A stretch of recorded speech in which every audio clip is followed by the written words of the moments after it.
Subscribe कीजिए doctor Ranjit Kumar Singh IAS channel को और साथ ही साथ बेल आइकन को भी दबाइए अपने यूपीएससी और अदर स्टेट पीसीएस की एग्जाम की तैयारी को द बेस्ट करने के लिए। नमस्कार। तो 68 बीपीएससी प्रीलिम्स का रिजल्ट आपके सामने आ चुका है और इसमें जो सक्सेस हुए हैं लगभग 100+। तो मैं सबको कहना चाहूँगा कि आप सबको बधाई, लेकिन जो सक्सेस नहीं हुए हैं उनकी संख्या जो है वो लाखों में है। लगभग 2.5 लाख से अधिक एस्पिरेंट्स जो है अपीयर हुए थे, लेकिन वो सक्सेस नहीं हो पाए। जो सक्सेस हुए उनके पीछे की रणनीति ये रही कि उन्होंने अपनी तैयारी जो है बिल्कुल सही दिशा में उन्होंने किया था, जिसके चलते वो सक्सेस हुए।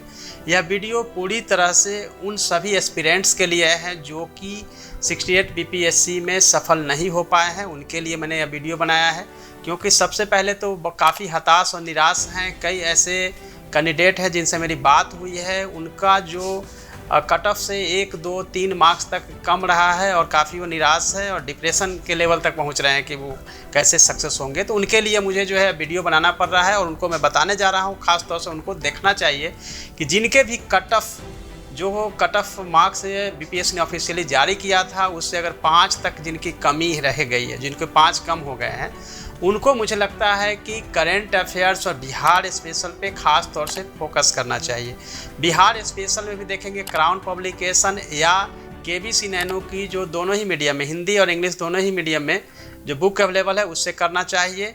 और करंट के लिए परीक्षा मंथन को देखना चाहिए। अगर आप ये 2 कर लेते हैं काम, तो आपका प्रीलिम्स नेक्स्ट टाइम नहीं रुकेगा। लेकिन जिनके मार्क्स जो है वो 60, 70 तक गए हैं, उनको नए सिरे से और नए तरीके से पढ़ना पड़ेगा। आपने तैयारी तो की थी, लेकिन तैयारी का जो लेवल था उसके हिसाब से आप उस लेवल तक नहीं पहुंच पाए थे।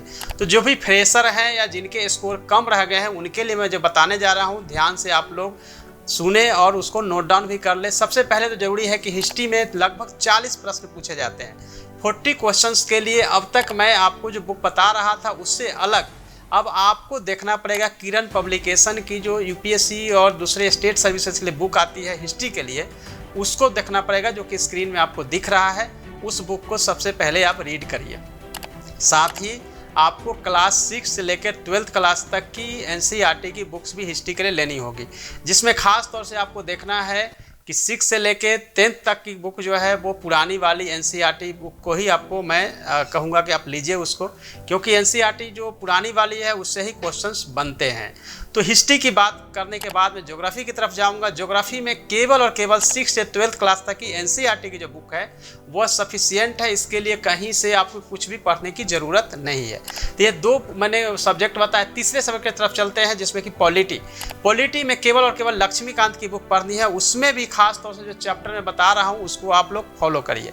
पहला यह है कि आप प्रियम्बल देख लीजिए। प्रियम्बल के बाद देखना है fundamental rights, fundamental duties, directive principle of state, president, parliament, governor, amendment, supreme court, Panchayati Raj, CAG, attorney general of India. ये कुछ चैप्टर्स हैं जो मैं बता रहा हूँ। इस चैप्टर को करेंगे तो आपके मैक्सिमम क्वेश्चन जो है वहाँ से मिल जाएंगे। तो लक्ष्मीकांत में बस इतना ही। लगभग लक्ष्मीकांत की जो इतनी मोटी किताब है उसमें से 10% ही आपको रीड करना है, बाकी को आपको छोड़ देना है। इतना करने के बाद हम नेक्स्ट सब्जेक्ट तरफ चलते हैं, वो है इकोनॉमी। इकोनॉमी के लिए केवल आपको 2 ही चैप्टर देखना है। एक तो आपको देखनी है मौद्रिक नीति, आप आरबीआई पढ़ लीजिए, और दूसरा देख लेना है जीडीपी, जीएनपी और नेशनल इनकम निकालने का जो फार्मूला होता है उसको आपको समझ लेना है। अगर आप इस 2 चैप्टर को देख लेते हैं, उसके बाद जितने भी क्वेश्चंस पूछे जाते हैं वो करंट बेस्ड होता है, आप इजीली उसको निकाल सकते हैं। तो इकोनॉमी में खास तौर से आपको पढ़ने की अलग से ज़रूरत नहीं है। साइंस के लिए जो बुक है और साइंस के लिए जो क्वेश्चंस के लेवल है, उसमें 9th और 10th क्लास की एनसीईआरटी प्लस टाटा मैकग्रा-हिल्स की जो बुक है साइंस की, उसी को आपको देखने की ज़रूरत है। अगर इतना आप कर लेते हैं तो साइंस की आपकी तैयारी हो जाती है।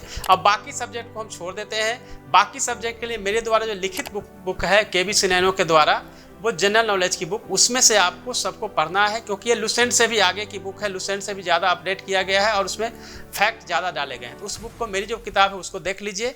अब जो 2 चीज़ें छूट रही है वो है, एक तो बिहार स्पेशल के लिए क्राउन की पब्लिकेशन की बुक, या KBC नैनो द्वारा जो बुक पब्लिश की गई है उसको आप देखिए। और करेंट अफेयर्स के लिए आप देख सकते हैं परीक्षा मंथन। अगर परीक्षा मंथन आपको लगता है कि थोड़ा टफ है या ज़्यादा है और यूपीएससी की प्रिपरेशन अगर आप कर रहे हैं तो केवल विजन जो है 365 भी पढ़ेंगे तो आपके करेंट्स के सारे क्वेश्चंस मिल जाएंगे।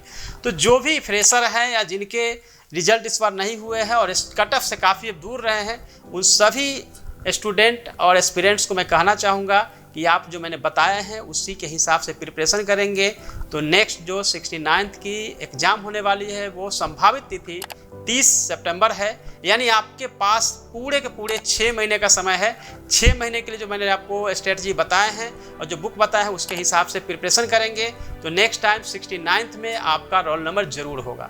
इसके लिए आपको पढ़ना भी पड़ेगा, साथ में प्रैक्टिस भी सेट भी बनानी पड़ेगी। प्रैक्टिस सेट के लिए एक दो प्रीवियस ईयर के क्वेश्चंस जो है उसको सोल्व करिए, जो कि प्रभात पब्लिकेशन द्वारा मेरे द्वारा तैयार की गई है। दूसरी है प्रैक्टिस सेट के लिए ऑलरेडी प्रभात पब्लिकेशन से इंग्लिश और हिंदी दोनों ही मीडियम में बुक अवेलेबल है, जिससे कि आप प्रैक्टिस कर सकते हैं, आप अपने आप को देख सकते हैं कि आपका कितना स्कोर हो रहा है। बस इतना करिए, आगे आपको हम गाइड करते रहें। बने रहिए चैनल के साथ ताकि आपकी बीपीएससी की जो तैयारी है वो प्रॉपर ढंग से हो सके। निराश होने की ज़रूरत नहीं है, क्योंकि आप कंटिन्यू लगे रहेंगे तो रिजल्ट आपके साथ होगा और आपका रिजल्ट निश्चित रूप से होगा। आप तैयारी केवल जो है डीपली करिए, निश्चित रूप से आप सफल होंगे। धन्यवाद, ऑल द बेस्ट।